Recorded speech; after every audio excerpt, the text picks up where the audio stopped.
Philip Langley from? I live in Spain, but I'm English. Right. Philip, you've been one of the most consistent marathon race runner that is a foreigner. Tell us the experience so far. Okay, well I came to the first marathon in 2012 and I really enjoyed the experience. I enjoyed seeing the country. I thought it was a great race. And then I've been back every year since because I'm very impressed with the work that Street Child do, and we always get a really friendly welcome here. Wow, so somebody will be tempted to know your age. 57.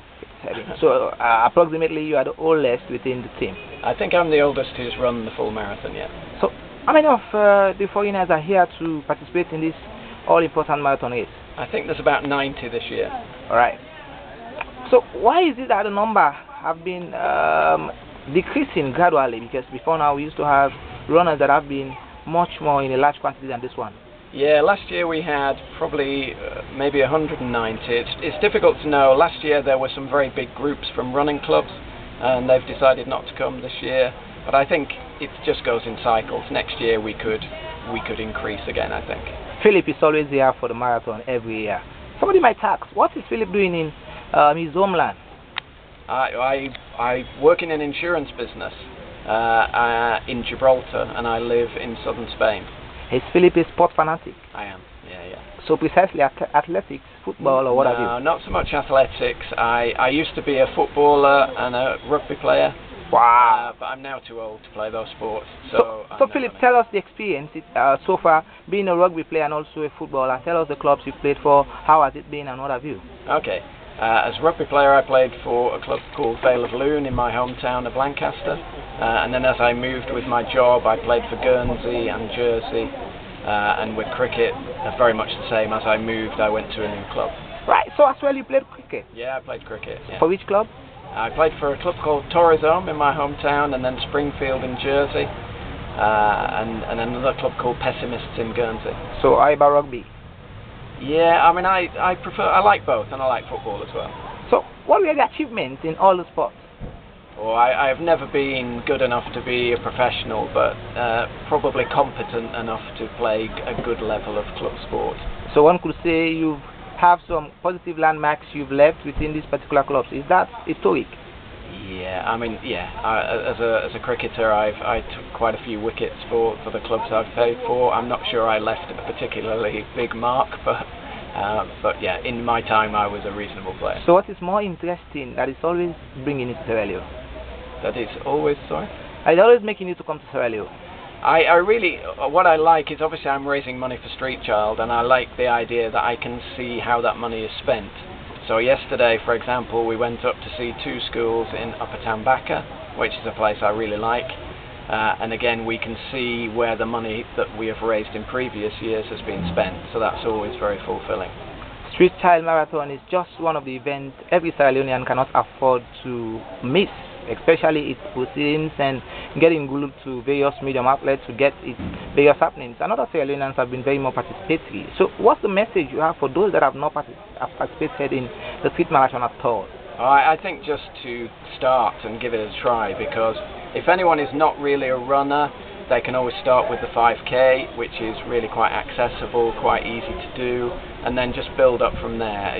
Go then to the 10k, the half marathon, and then if you really get into it and enjoy it, do the full marathon. But better to start that way rather than start at the full marathon. So what is it you get for those other Europeans that are always there, perhaps may want to come, but they are not opportune, and those that have the opportunity to come but they are not coming at all?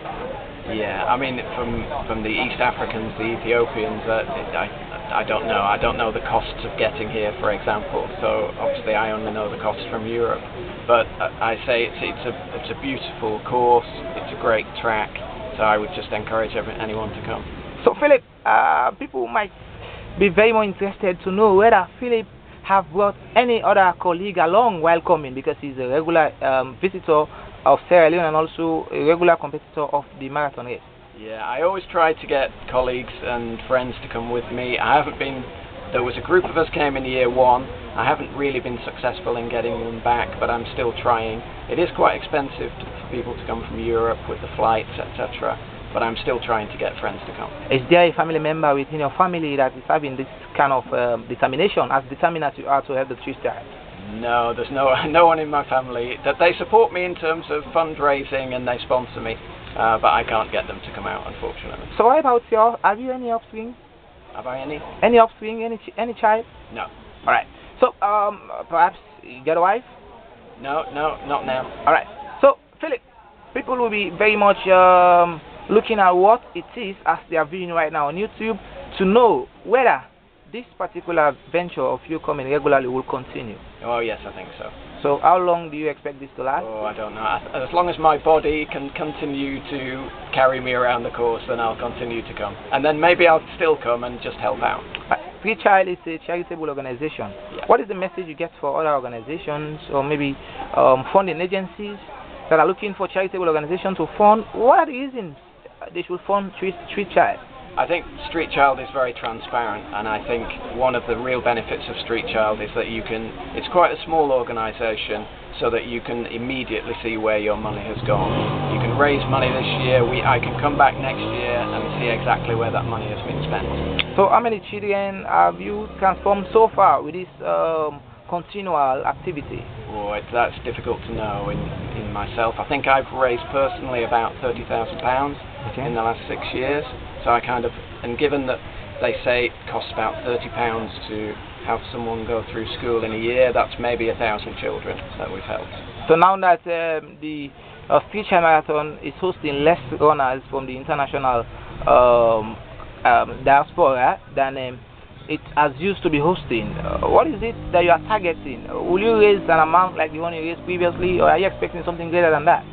Yeah, I mean, the amount of money I raise is really quite similar every year, and there are some people who have raised fantastic amounts this year. Obviously, the challenge for next year is really to try to get more people to come, to spread the word. Obviously, a video like this on YouTube will help, and using the media in the UK and throughout Europe to try and get more people to come. So, Philip, coming to the end of the interview now, what is it that you will leave to those that are viewing right now, and every other person that is a sport-loving fan, or perhaps not a sport-loving fan, but he or she has a philanthropical plight of helping out to see how best he or she can liberate street children? Yeah. I think it is really to get involved with Street Child locally, which is a great organisation led by Kelfa Carbo here. So get involved with them, help them out if you can, and really just follow their work, support events like the marathon here, and just try your best to get involved. All right. Finally, is Street Child activities popular in your hometown? In my hometown, not so much, because I live in Spain. But I make some efforts myself to arrange activities. But certainly in the UK, in London, and parts of Europe such as Barcelona, then there are a lot of Street Child activities going on. Right, good. Is there anybody you admire within the sporting arena of Sierra Leone? Ooh, well, I follow Sierra Leone in football. At home, my football team is Blackpool. So here I support Mighty Blackpool.